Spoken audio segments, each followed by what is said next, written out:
बिस्मिल्लाह रहमान रहीम। सज्जनों ते मित्रों, सियासत किसी भी रियासत के निज़ाम नूं लैके टुरदी है। जिन्हां मुल्कां विच सियासत इबादत का रूप होवे, उत्थे निज़ाम दी खामियां भी खराबी पैदा नहीं करदियां।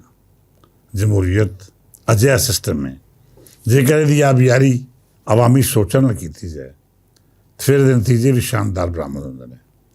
तो जेकर इत्थे डिक्टेटरशिप होवे तो फिर तुसी जमहूरीयत नूं बुत बना के जिस भी थाने खड़ा कर लवो, वो तो कोई फायदा हासिल नहीं कर सकते। मैं हमेशा तो आखदा रहा हाँ कि पाकिस्तान बड़े सगीर दे मुसलमान के ख्वाबां की ताबीर जरूर सी, पर पंजाब की वंड किसी भी कीमत उत्ते इस खिते के लोगों की ख्वाहिश नहीं सी। अंग्रेज़ ने पंजाब नूं इस करके वंडिया कि जेकर यह खिता इकट्ठा हुंदा तो फिर पूरे हिंदुस्तान उत्ते हुकूमत करदा। मैनूं नेहरू की एक मीटिंग में की हुई ये गुफ्तगू कई किताबों मिली, जिहदे विच उन्हें आख्या सी कि इकट्ठा पंजाब साडे कोल होवे या फिर पाकिस्तान कोल, दोवां सूरतां विच ये साडे लई फायदेमंद साबित नहीं हो सकता। नेहरू तो सवाल किया गया कि यदि की वजह है। उन्हें जवाब दिता कि पंजाब की हज़ारां वरे पुरानी तारीख साबित करती है कि इस खिते के लोगों ने हमेशा तरक्की दियां राहां भालियां ने। यह खिता उन्हां सूझवानां दा है जिनकी सोच उत्थों शुरू होंदी है जिथे दूजियां दी मुक जाती है। नेहरू ने आख्या कि जेकर पूरा पंजाब इंडिया में होएगा तो फिर ये लोग हिंदुस्तान उत्ते हुक्मरानी करनगे, इन्हूं टक्कण वाला कोई नहीं होएगा। तो जेकर पंजाब पाकिस्तान को चला गया तो फिर एडे मजबूत ज़हन त्यार खेत्र में अपनी कामयाबी के झंडे कड्ढण वाले दिल्ली के सिर उत्ते बैठे होणगे। इन्हां लोगों को संभालना या इनका सामना करना साढ़े वस का रोग नहीं रहेगा। तुसीं इस हवाले तो इख्तलाफ भी कर सकते हो, तो यह भी आख सकते हो कि मुमकिन है तारीख का किसी रावी ने गलत बयानी की होवे, पर सच्ची गल ये हुई जे जो मैं ऊपर बयान करती है। कई तारीखी हवाले मौजूद ने जिन्हां विच इस गल की तस्दीक होंदी है कि पंजाब का वजूद हर उस ताकत की अख विच खड़कदा सी जिहड़ी इत्थे हुक्मरानी करना चाहुंदी सी, जिहड़ी ताकत इस खिते के वसाइल इस्तेमाल करके अपने आप को मजबूत बनाना चाहती सी। अंग्रेज़ होवे या उस तो बाद आने वाले वो हाकम जिन्होंने सियासत की अग विच पंजाब के वजूद नूं साड़ के अपने हाथ सेके।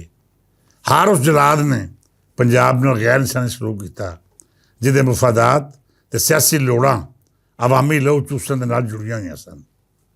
तुसीं पंजाब नूं आज़ादी नाल काम करन दिओ, इहदे वसाइल इहदे लोकां उत्ते खर्च करो, फिर वेखो ये आल दुआले वसन वाले मुल्कां सूबियां या खितियां नूं किवें नाल लैके टुरदा है। क्योंकि पंजाब ने हमेशा दूजियां दा भार अपने मोढे उत्ते चुकिया है। पंजाब ने कदी नहीं आख्या कि मैं पूरे मुल्क दे अन्न पानी का बंदोबस्त करता हाँ, इस करके मेरा वसाइल उत्ते ज़्यादा हक है। पंजाब ने हमेशा ये गल की है कि जेकर मेरे घर दाने ने तो फिर मेरे दूजे भरावां दे घर भी इंज ही तकसीम किए जावन जिवें मेरे अपने फैमिली मैंबर नूं वंडे जांदे ने। मित्र प्यारे, पंजाब की वंड की गल करने वाले वो चोर ने जिन्होंने अपनी सियासी लोड़ां लई इस खिते नूं हमेशा बर्बाद किया। पीपल पार्टी की बुनियाद रखने वाले चों मैं खुद हाँ। मैं अपनी जवानी तो लड़कपन के कीमती साल इस जमात को दिते जिहड़े किसी भी शख्स के मुस्तकबल नूं संवारन लई मुढ़ला किरदार अदा करते हैं। इसके बावजूद मैं पीपल पार्टी से सिर्फ और सिर्फ इस पर तनकीद करता हाँ कि पंजाब की तकसीम दर हकीकत साडे मुल्क की बर्बादी का वो एजेंडा है जिस मगरों साडी इजतमाही सलामती उत्ते हरफ आवेगा। असीं मुख्तलिफ हिस्सिਆਂ 'ਚ वंडे जावांगे तो जिहड़ी ताकत साडे मुल्क के मुआश नूं तोड़दी है वो आप टुट के रह जाएगी। मैं आप बड़ा वड्डा कौम परस्त हाँ, मैनूं पंजाब ते पंजाबी नाल इश्क है। इश्क मेरी रग रग विचों लहू बन के दौड़ता है, लेकिन मैं पूरी आज़ादी विच कभी भी किसी कौम या बरादरी नूं मंदा नहीं बोलिया। मेरे लिए सिंध केपी ते बलोचिस्तान के वसनीक उंज ही ने जिवें मेरे अपने माँ जाए होवन। वो मेरे पंजाब के आल दुआले वसदे ने तो मेरे पंजाब ने सदियां तो उन्होंने अनपढ़ का बंदोबस्त किया है। जदों मेरे वड वडेरे ये जिम्मेदारी निभाते रहे फिर मैनू ये फर्ज निभाण लग्या, क्यों इनकार हो सकता है। गुजारिश सिर्फ ये नहीं है ਕਿ ਜੇਕਰ ਤੁਸੀਂ ਪੰਜਾਬ ਤੋਂ ਵਸਾਇਲ ਲੈਂਦੇ ਹੋ, ਪੰਜਾਬ ਦਾ ਖਾਂਦੇ ਪੀਂਦੇ ਹੋ, ਫਿਰ ਉਹਦਾ ਅਹਿਸਾਨ ਬੇਸ਼ੱਕ ਨਾ ਮੰਨੋ, ਇਹ ਤਾਂ ਤਸਲੀਮ ਕਰੋ ਕਿ ਪੰਜ ਦਰਿਆਵਾਂ ਦੀ ਧਰਤੀ ਨੇ ਸਾਡਾ ਭਾਰ ਚੁੱਕਿਆ ਹੋਇਆ ਹੈ। ਤੁਸੀਂ ਸੋਚੋ, ਜਿਸ ਦਿਨ ਪੰਜਾਬ ਨੇ ਇਹ ਭਾਰ ਚੁੱਕਣ ਤੋਂ ਇਨਕਾਰ ਕਰਤਾ, ਜਾਂ ਫਿਰ ਇਹ ਆਖਿਆ ਕਿ ਪਹਿਲੇ ਮੈਂ ਆਪਣੇ ਸੂਬੇ ਦੇ ਲੋਕਾਂ ਦੀ ਲੋੜ ਪੂਰੀ ਕਰਾਂਗਾ, ਦੂਜਿਆਂ ਲਈ ਫਿਰ ਸੋਚਾਂਗਾ, ਅਤੇ ਉਸ ਦਿਹਾੜੇ ਵੇਖਣਾ ਕੀ ਹੋਵੇਗਾ। ਸੱਜਣ ਪਿਆਰਿਓ, ਪੀਪਲ ਪਾਰਟੀ ਸਣੇ ਜਿਹੜੀ ਸਿਆਸੀ ਜਮਾਤ ਪੰਜਾਬ ਦੀ ਵੰਡ ਦਾ ਏਜੰਡਾ ਲੈ ਕੇ ਚੱਲ ਰਹੀ ਹੈ, ਉਹ ਆਪਣੇ ਪੈਰ ਉੱਤੇ ਆਪ ਕੁਹਾੜੀ ਮਾਰ ਰਹੀ ਹੈ। ਕਿਉਂ ਜੇ ਪੰਜਾਬ ਦਾ ਨੁਕਸਾਨ ਹੋਇਆ, ਪੰਜਾਬ ਵੰਡਿਆ ਗਿਆ, ਤਾਂ ਫਿਰ ਤੁਸੀਂ ਮੇਰੀ ਗੱਲ ਲਿਖ ਲਵੋ ਕਿ ਕਦੀ ਵੀ ਸਿੰਧ ਸਲਾਮਤ ਨਹੀਂ ਰਹੇਗਾ। ਸਿੰਧ ਦੇ ਵੀ 3 ਟੋਟੇ ਹੋਣਗੇ ਅਤੇ KP ਵਿੱਚੋਂ ਵੀ 3 ਸੂਬੇ ਨਿਕਲਣਗੇ। ਬਲੋਚਿਸਤਾਨ ਦੀ ਤਾਂ ਗੱਲ ਹੀ ਛੱਡ ਦਿਓ, ਉੱਥੇ ਇੰਨੇ ਇੰਤਜ਼ਾਮੀ ਯੂਨਿਟ ਬਣ ਜਾਣੇ ਨੇ ਕਿ ਉਹ ਇਜਤਮਾਹੀ ਸ਼ਨਾਖਤ ਹੀ ਖਤਮ ਹੋ ਜਾਏਗੀ, ਜਿਹੜੀ ਅੱਜ ਬਲੋਚਿਸਤਾਨ ਲਈ ਇੱਕ ਅਜੀਬੋ ਗਰੀਬ ਕਿਸਮ ਦਾ ਫਲਸਫਾ ਬਣਾ ਕੇ ਪੇਸ਼ ਕੀਤੀ ਜਾਂਦੀ ਹੈ। ਉਹ ਵੇਲਾ ਸੋਚੋ ਜਦੋਂ ਕਰਾਚੀ ਅਤੇ ਸਿੰਧ ਵੱਖਰੇ ਹੋ ਜਾਣਗੇ, ਪੰਜਾਬ ਦਾ ਸਾਰਾ ਟੈਕਸ ਜਿਹੜਾ ਕਰਾਚੀ 'ਚ ਇਕੱਠਾ ਹੁੰਦਾ ਹੈ, ਜਦੋਂ ਪੰਜਾਬੀਆਂ ਨੇ ਰੋਕ ਲਿਆ ਔਰ ਇਹ ਸ਼ਰਤਾਂ ਲਾ ਦਿੱਤੀਆਂ ਕਿ ਬੰਦਰਗਾਹ ਤੋਂ ਜਿਹੜਾ ਮਾਲ ਪੰਜਾਬ ਆਵੇਗਾ, ਜੇਕਰ ਪੰਜਾਬੀ ਤਾਜਰਾਂ ਦਾ ਹੋਵੇਗਾ ਫਿਰ ਉਹਦੀ ਟੈਕਸ ਕਲੈਕਸ਼ਨ ਪੰਜਾਬ ਦੇ ਵਿੱਚ ਕੀਤੀ ਜਾਏਗੀ। ਫਿਰ ਯਾਦ ਰੱਖਣਾ, ਸਿੰਧ ਦੇ ਪੱਲੇ ਕੱਖ ਨਹੀਂ ਬਚੇਗਾ। ਪੰਜਾਬੀ ਇਜਤਮਾਹੀਅਤ ਦੀ ਗੱਲ ਕਰਦਾ ਹੈ।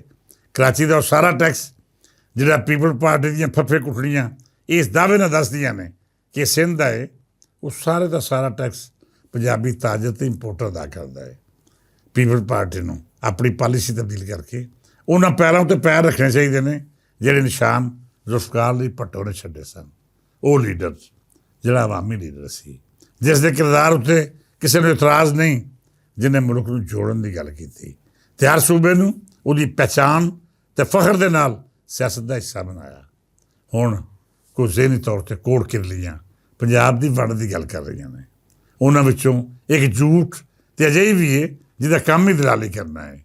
ਉਹ ਪੰਜਾਬੀ ਤਹਿਰੀਕ ਦੀ ਕਿਆਦਤ ਬਾਰੇ ਬਕਵਾਸ ਕਰਦੀ ਹੈ ਅਤੇ ਆਖਦੀ ਹੈ ਕਿ ਪੰਜਾਬ ਨੂੰ ਵੰਡ ਕੇ ਨਵੇਂ ਸੂਬੇ ਬਣਾਏ ਜਾਣ, ਤਾਂ ਜੇ ਇਹਨਾਂ ਦੀ ਸੇਵਾ ਦੇ ਨਾਲ ਅਯਾਸ਼ੀ ਕਰਨ ਵਾਲੇ ਗਿਲਾਨੀ, ਮਖਦੂਮ ਅਤੇ ਅਜਿਹੇ ਦੂਜੇ ਟੱਬਰ ਜਿਹੜੇ ਭੱਟੋ ਦੀ ਫਾਂਸੀ ਸ਼ਾਮਲ ਰਹੇ, ਉਹਨਾਂ ਦੇ ਇਕਤਿਦਾਰ ਦੀਆਂ ਰਾਹਾਂ ਸਿੱਧੀਆਂ ਕੀਤੀਆਂ ਜਾ ਸਕਣ। ਇਹੋ ਜਿਹੇ ਲੋਕ, ਇਹੋ ਜਿਹੀਆਂ ਟੂਬਾਂ ਅਤੇ ਝੂਠਾਂ ਜਿੰਨੀ ਮਰਜ਼ੀ ਬਕਵਾਸ ਕਰ ਲੈਣ, ਪੰਜਾਬ ਦਾ ਕੋਈ ਨਹੀਂ ਵਿਗੜਨਾ। ਬੁੱਲੇ ਅਤੇ ਵਾਰਸ ਦੀ ਧਰਤੀ ਹਰ ਦੁਸ਼ਮਣ ਦਾ ਸਾਹਮਣਾ ਕਰਦੀ ਰਹੀ ਹੈ ਅਤੇ ਅੱਜ ਵੀ ਕਰੇਗੀ। ਕੱਲ੍ਹ ਵੀ ਇਹਦਾ ਦੁਸ਼ਮਣ ਜ਼ਲੀਲੋ ਖਾਰ ਹੋਇਆ ਅਤੇ ਅੱਜ ਵੀ ਇਹਦੀ ਵੰਡ ਦੀ ਗੱਲ ਕਰਨ ਵਾਲੇ ਕੁੱਤੇ ਬਿੱਲੇ ਜ਼ਲੀਲੋ ਰਸਵਾ ਹੋਣਗੇ। ਪੰਜਾਬ ਦੀ ਤਰੱਕੀ ਅਤੇ ਸਲਾਮਤੀ ਲਈ ਢੇਰ ਦੁਆਵਾਂ। ਹਰ ਉਸ ਬਦਬਖਤ ਅਤੇ ਹਰਾਮਖੋਰ ਉੱਤੇ ਲੱਖ ਲੱਖ ਲਾਹਨਤਾਂ ਜਿਹੜਾ ਪੰਜਾਬ ਦੇ ਰਾਹ ਭੌਂਕਦਾ ਹੈ। ਉਹ ਬੰਦਾ ਹੋਵੇ, ਜ਼ਨਾਨੀ ਜਾਂ ਫਿਰ ਜ਼ਨਾਨਾ, ਕਿਸੇ ਨੂੰ ਕੋਈ ਮਾਫੀ ਨਹੀਂ। ਕਿਉਂ ਜੇ ਸਾਡੇ ਲਈ ਸਭ ਤੋਂ ਕੀਮਤੀ ਪੰਜਾਬ ਹੈ ਅਤੇ ਪੰਜਾਬ ਦੀ ਗੱਲ ਕਰਨ ਵਾਲੇ। ਹੁਣ ਇਜਾਜ਼ਤ ਦਿਓ, ਕੱਲ੍ਹ ਫੇਰ ਮਿਲਾਂਗੇ। ਰੱਬ ਰੱਖ।